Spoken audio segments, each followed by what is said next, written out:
Millions of Americans still suffering through this winter of our discontent, as old Shakespeare would have said. For a lot of Americans, 8 storms in 7 weeks, and now another one descending.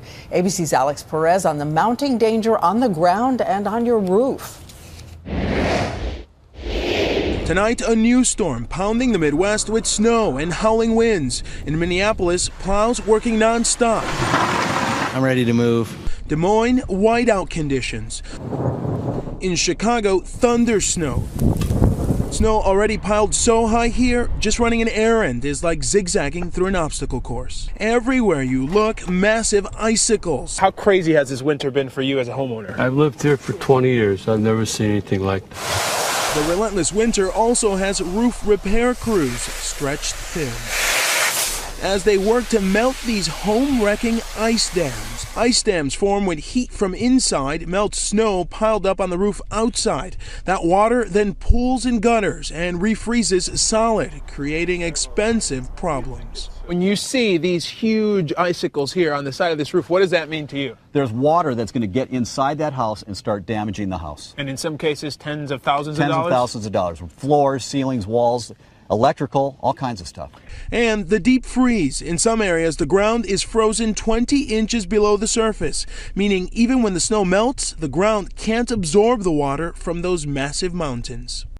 And in some areas, there's so much snow piling up, they can't even plow the stuff out anymore. In many places, they're using huge trucks to haul the snow out to big empty parking lots. And Mother Nature, not done yet. The big concern now, flooding and the warm-up expected later this week. Diane? All right, Alex, our thanks to you and ABC's meteorologist Ginger Z now standing by with the records that have been shattered and the countdown to relief. Ginger.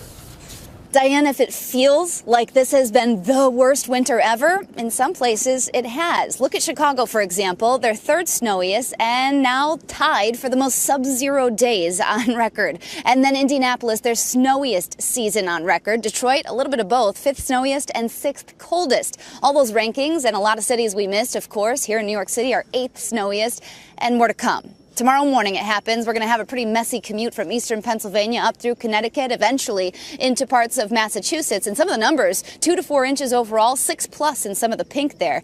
And it's all part of that big pattern that we've been stuck on. The jet stream, you can see the record warmth and drought out to the west, the snow and the cold to the east. That jet stream going to buckle just enough to give the mid-Atlantic and southern northeast a little break, at least the late week. When it comes to spring, we're all counting down. And now the number is 29 days until that spring equinox. Diane? Put it on your calendar and hope. Thank you so much, Ginger.